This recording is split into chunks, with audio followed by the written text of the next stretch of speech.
Hawkins. It's the kind of town whose name strikes fear in people. I've always wondered about these new secrets that the police keep hidden. I don't know why it's considered so mysterious and dark, but I guess I'll have to find out.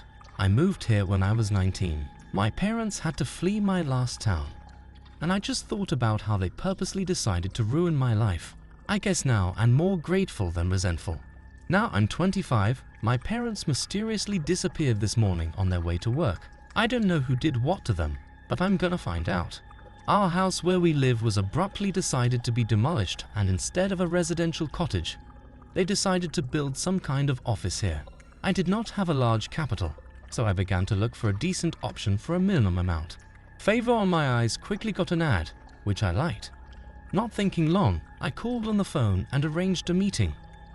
Arriving at the desired address, I was met by an elderly woman about 60 years old. On the look of kind grandma was selling a gloomy, as if burned house, which was located on the outskirts of the city. Looking around, I found no neighbors, people, or any animals. Strange, but apparently this is a dormitory district. I thought, "Hello, sweetie." The old lady spoke softly. "Hello, my name is Jimmy. I called you this morning," I said, but I was interrupted by the woman. I know. Long story short, it's about time my house came in handy." I don't know what she meant by that, because I didn't talk about early redemption. The old lady seemed to be speaking in riddles. To keep the dialogue going, I laughed. "Can you show me the inside?" I inquired. "You can study every wood, every nail and hinge after the purchase. I think the documents will be enough for you." She held out a stack of papers with a sly look, a power of attorney for the property. The woman was right. The blueprints contained several photos of the house from the inside. Raising my gaze, I began to stare at the house. Gloomy, black as a witch's castle. This building had seen more than its fair share of damage. The house itself was 2 stories high, with a sharp roof that made it look Gothic. The windows were intact, and the front door looked very heavy. It was decorated with chains and dark bolts. There was no fence, just bushes that diluted the atmosphere. "Come on, for such a price, you can't even rent an apartment." The old woman interrupted my thoughts. And she was right. The cost of this castle is equal to 1 purchase in the store. But that's what confused me. In a hurry, I decided to ask a question. "Why are you giving it away so cheap?" "Afraid to take it, afraid." After these words, she sighed heavily and laughed. I looked at her questioningly. "After a while, you'll understand everything." I sighed heavily, looked at the house again, and turned back to the old woman. She was no longer there. But how come? I turned around, but there was no one around. Looking carefully at the papers again, the last sheet was a contract, where in the lower right corner was my signature on the purchase of property. "That's not possible," I said out loud. The only thing I had to do was to walk up to the house. After walking a couple of meters along the path, a black crow flew over me with a ferocious cawing. From surprise, I twitched a little, but I didn't turn off the path. As I climbed the steps at the foot of the door, I noticed a box. It was made of rotten wood and smelled damp. "Enjoy" was neatly carved on the lid. "Thank you," I voiced my thoughts with uncertainty. I opened the wooden structure, which had a rusty key at the bottom. This old lady has her own tricks. I grinned a little. Taking the key, I tried to turn it in the keyhole, but my attempts were even. Later, as it turned out, the door was open, but the metal iron was obviously not from this door. "Okay, we'll figure it out." After saying that, I stepped over the threshold. What was not surprising was the creaking of the floorboards. It amused me because it added to the entourage. As I entered the room, the dust hit my nose and it tickled my nose. I tried to sneeze, but the attempt failed. I fumbled for the light switch as quickly as I could, and the bright flash made my eyes squint. Quickly getting used to the lighting, I began to look around the house. From the entrance was a long burgundy rug that ran all the way up to the stairs at the end.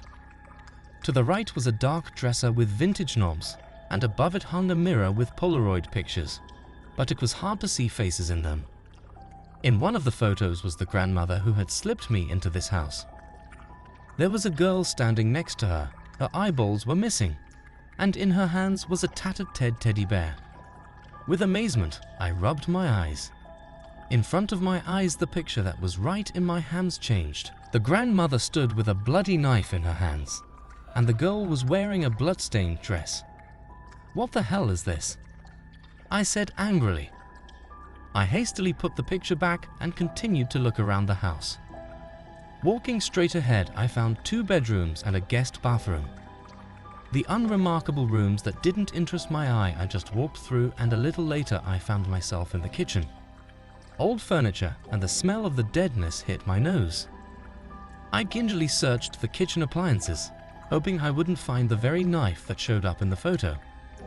After looking through a couple of drawers, I found the cutlery. It was clean, laid out neatly in an organizer, but I couldn't find the knife. I reached for the refrigerator handle, but was stopped by the creak of a floorboard coming from the hallway. "Who's there?" echoed through the first floor of the building. I stepped out of the kitchen to look at the front door. It appeared ajar. From behind me, I heard a woman's laughter, to which I reflexively turned my head. The front door slammed shut sharply. "I'm not kidding. Is anyone here?" I shouted so that my voice filled me from the inside out. Forgetting about the refrigerator, I decided to go up to the second floor. Walking up the stairs, the steps crunched as if my foot was about to fail and I would fall. Thankfully, those were my bad thoughts. When I was halfway up, I heard whispering from the floor above, but I couldn't make out the words.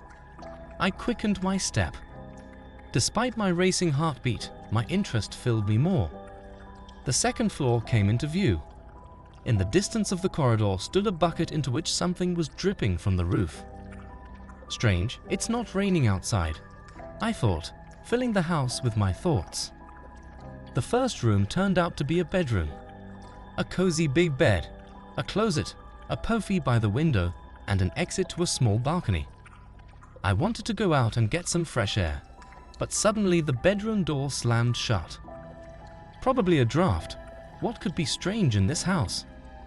I hurried with my thoughts as there were knocks on the bedroom door, and not just one person, but as if there were 5 or more of them.